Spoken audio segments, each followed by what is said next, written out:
Memorisation. क्यों vaccine लगती है? वैक्सीन इसलिए लगती है ताकि हम पहले से तुम्हारे अंदर माइक्रोब डाल दें, बॉडी की मेमोरी बन जाए। मेमोरी बन जाएगी तो जब असल में एक्चुअल हेल्दी एंटीजन आएगा तो बॉडी अच्छे से रिप्लाई कर पाएगी। तो वैक्सीन तो देखो वो जो भी दुनिया में वैक्सीन रखी है सारी वैक्सीन का कोरोना की तरह वाला सेम कॉन्सेप्ट है कि उसको डाला जाए नकली मकरोब्स को या थोड़ा कमज़ोर को, ताकि वो मेमोरी बन जाए कि उससे कौन सा एंटीबॉडी एंटीजन वगैरह रिलीज करना। सारी वैक्सीन का यही कॉन्सेप्ट है। Is based on the principle of memory, याद रखना है। वैक्सीनेशन में अपन लोग वीकेंड पैथोजन और वही मेमोरी जैसा बोला उसी प्रिंसिपल पे बेस्ड है।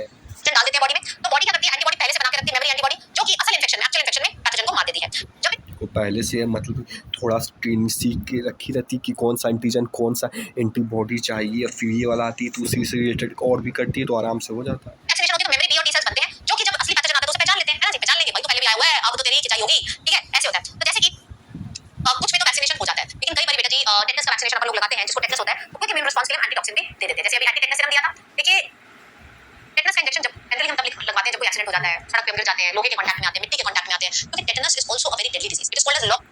तो देखो टेटनस में मतलब ये जैसे कि ये टेटनस जो है मिट्टी जैसे हो गया, तो मिट्टी के अंदर रहता है। तो जैसे अगर मान लो गाड़ी चला रहे हो जैसे और गिर गए, हाथ छिल गया, तो वो अब मिट्टी के कांटेक्ट में है, तो ये जो मिट्टी के अंदर टेटनस रहता है तो वो तुम्हारे हाथ में आ जाएगा। इसीलिए जैसे तुमने सुना मतलब देखिए थे कि तुम मतलब कि वो गाड़ी से गिर गए थे, तो फिर जो है वो क्योंकि मिट्टी भी लग गई थी, खुरचा रहा था, तो उसमें से टेटनस जा सकता था, इसीलिए डॉक्टर बोल रहे थे कि टेटनस का इंजेक्शन दिया जाए। तो वही चीज़ है। जो सिंड्रोम आपका जो गला है ना, डॉज है, वो बिल्कुल लॉक हो जाते हैं, पानी तक नहीं पी पाते, it can lead to death. तो जब भी स्किन के अंदर ब्रेक होता है तो क्लोस्ट्रिडियम टेटनाई घुस सकता है। इसलिए जब मैं साइकिल से गिरती हूं या मैं देखिए जब भी स्किन के अंदर ब्रेक होगा तो मान लो स्किन है उसके अंदर अगर ब्रेक हुआ तो यानी कि आप टेटनेस, क्योंकि देखो स्किन वाले प्रोटेक्शन की लेयर चली गई तो आप ये टेटनेस जो मिट्टी के अंदर था वो घुस सकता है। तो जब भी स्किन ब्रेक होती है तब ये घुस सकता है अगर मिट्टी के कांटेक्ट में से हो गया तो। एक्सीडेंट हो जाता है, लड़ाई होती है, गिर जाती हूं, तो स्किन में ब्रेक हो गया ना, और सॉइल में बैठा होता है टेटनस का बैक्टीरिया, सॉइल से स्किन के ब्रेक के थ्रू अंदर आ सकता है। तो हम एज अ प्रिकॉशनरी मेजर जब भी गिरते हैं, लोहे पे गिरते हैं, मिट्टी पे गिरते हैं, तो हम बेटा जाके टेटनस का इंजेक्शन जरूर लगवा लें। ठीक है जी? यस मेरे बच्चों, जब भी बेटा जी इसके अलावा एक और आपकी रिकॉम्बिनेंट डीएनए टेक्नोलॉजी के द्वारा एंटीबॉडी दी हुई है कि हम बेटा जी antigenic preparation recombinant DNA technology के द्वारा भी बनाते हैं। क्यों बनाते हैं? ताकि लार्ज स्केल प्रोडक्शन हो पाए और बेटा जी हम किल कर पाए। ठीक है? आज तक किसको यूज किया है तुमने रिकॉम्बिनेंट टेक्नोलॉजी में वैक्सीन बनाने के लिए? किसके against? Hepatitis B vaccine. This is very important.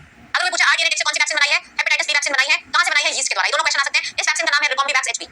रिकॉम्बीवैक्स HB, this is very important. ये तीन क्वेश्चन बनते हैं कि डीएनए वैक्सीन या रिकॉम्बिनेंट डीएनए के द्वारा जो वैक्सीन बनाई है किसके अगेंस्ट बनाई है? तो वो लोग हेपेटाइटिस बी के अगेंस्ट बनाई है। होस्ट बताइए, यीस्ट, नाम है रिकॉम्बीवैक्स एचबी।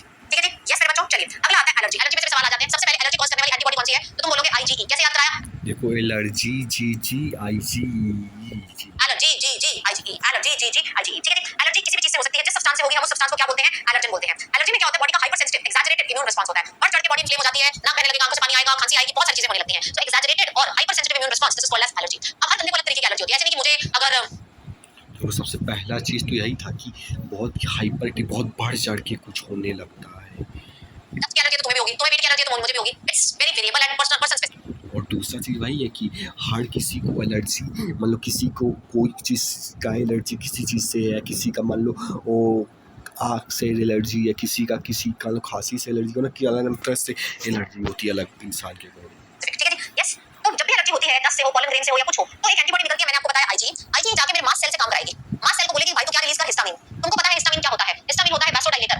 क्या होता है? वैसोडाइलेटर। अगर मेरी ब्लड वेसल्स डायलेट हो जाएंगी तो बेटा जी रेडनेस आएगी, तो तभी नाक लाल हो जाएगा, आंखें तो देखो यही है कि ये मतलब कि वैसोडाइलेटर यानी कि जब मतलब आईजी मास्ट सेल को एक्टिवेट करेगा और फिर वो हिस्टामिन रील करेगा, और ये वैसोडाइलेटर वही मतलब कि ये मतलब जो ब्लड वेसल्स उन्हें डायलेट कर देंगे, थोड़ी चौड़ी कर देंगी, जिसकी वजह से आँखें वगैरह तो मतलब चीज़ें और भी लाल दिखने लगेंगी हो जाएंगी। वो जिस तरह जैसे मान लो स्किन पे एलर्जी आ जाए तो रैशेस हो जाएंगे, तो रेडनेस आ जाएगी, सूज जाएगा, इन्फ्लेमेशन हो जाएगी। ठीक है जी?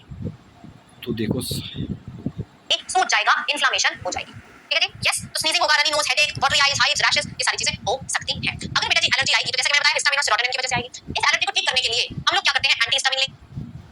तो देखिए हिस्टामिन और सेरोटोनिन जो कि ब्लड वेसल को डायलेट किया था, इसी दोनों की वजह से होगा। तो अब ठीक कर दे कि देखो एलर्जी जैसा हम सुनते थे कि ठीक नहीं होता है, लेकिन यहाँ पे बताया जा रहा है कि उसकी एलर्जी के लिए भी मेडिसिन होता है। एंटी हिस्टामिन मतलब इसका उल्टा हिस्टामिन है तो एंटी हिस्टामिन, सेरोटोनिन है तो उसका उल्टा एड्रेनालिन।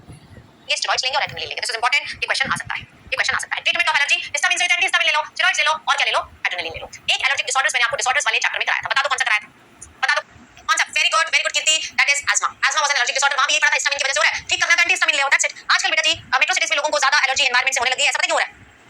मेट्रो सिटीज में एलर्जिक डिसऑर्डर्स क्यों आ रहे हैं? क्योंकि बेटा मेट्रो सिटी वाले बच्चों की ना इम्यूनिटी बड़ी कम रह जाती है, बिकॉज़ उन बच्चों को आजकल ओवर पैम्पर किया जा रहा है, मिट्टी में नहीं जा रहे हैं और बाहर नहीं जा रहे हैं, प्यूरिफाइड एनवायरनमेंट में रह रहे हैं, घर में 10 एयर प्यूरिफायर लगे हुए हैं, तो जैसे वो बाहर जाते हैं उनको एलर्जी हो जाती है। That is why people have become more.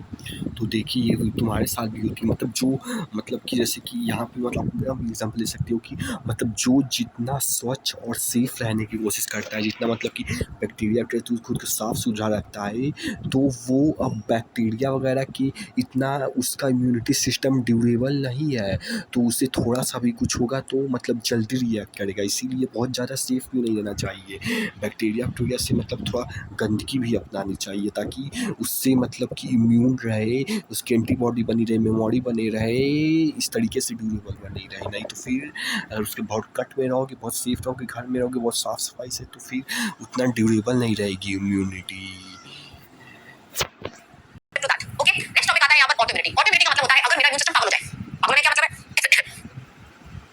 640 chapter will be over, ठीक है। तो आपकी इफ्तारी से पहले डेफिनेटली हम चैप्टर को कंप्लीट कर देंगे, थोड़ा सा पेशेंस और रखिए, यू विल बी डन। तो व्हाट इज ऑटोइम्यूनिटी? ऑटोइम्यूनिटी मैंने आपको बताया, अगर मेरी बॉडी का इम्यून मेरे बॉडी के सेल्स को मारने लग जाए, इसका काम था बैक्टीरिया वायरस को मारना। But if body's immune system fails to distinguish कि कौन फॉरेन है कौन बेटा जी तो यही है कि बॉडी का सेल्स खुद ही को मारने लगे, ये डिफाइन ना कर पाए कि कौन मतलब पराया यानी कि बैक्टीरिया वाला सेल और कौन अपना सेल है, डिफरेंशिएट ना कर पाए, उसकी वजह से खुद ही के सेल को मारने लगे, तो सेल्स है, वो सेल के अगेंस्ट एंटीबॉडीज बना ले, इसको बोलते हैं ऑटोइम्यूनिटी, ठीक है जी। ऑटोइम्यूनिटी वैसे तो और इस सेल्फ सेल जो बोला हूँ इसकी अगेंस्ट ही एंटीबॉडी बना के, मतलब जो एंटीबॉडी पहले दूसरे बैक्टीरिया को के लिए बनाई जाती थी, वो खुद ही के सेल को मारने के लिए बनाई। हमारे पास मेमोरी बेस्ड एक्वायर्ड इम्यूनिटी होती है, लेकिन बेटा जी कई बारी due to unknown reasons body के जो सेल्स हैं वो मेरे सेल्स को अटैक करते हैं, इसको बोलते हैं autoimmune diseases. There are many autoimmune diseases that you should know of. जैसे एक एग्जांपल यहां पे दिया रूमेटॉइड आर्थराइटिस, दूसरा एग्जांपल बेटा जी हमने किया था माइस्थेनिया ग्रेविस, बड़ा हिट हो गया यार ये, माइस्थेनिया ग्रेविस चल रहा है बिल्कुल। तीसरा बेटा जी हमने किया, फट ना जाए यहां पर, तीसरा हमने एग्जांपल किया था मल्टीपल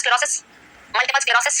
चौथा बेटा जी हमने एक और किया था एक्सोथैल्मिक गोइटर भी किया था, और बेटा जी यहां पर आ जाएगा insulin dependent diabetes mellitus, IDDM insulin dependent diabetes mellitus. Generally rheumatoid arthritis पे सवाल आ जाता है, this is an autoimmune disorder, ठीक है जी। लास्ट टॉपिक हमारे इम्यूनिटी में बचता है two types of lymphoid organs and that is going to be primary lymphoid organ and the secondary lymphoid organ. Ready है बच्चे इसको करने के लिए? यस मेरे बच्चों, primary and secondary lymphoid organ. तो लिम्फोइड ऑर्गन्स वो टिश्यूज हैं, सेल्स हैं जहां पर एंटीबॉडीज बनती हैं या तो वहां जाके इंफेक्शन कॉज करती हैं।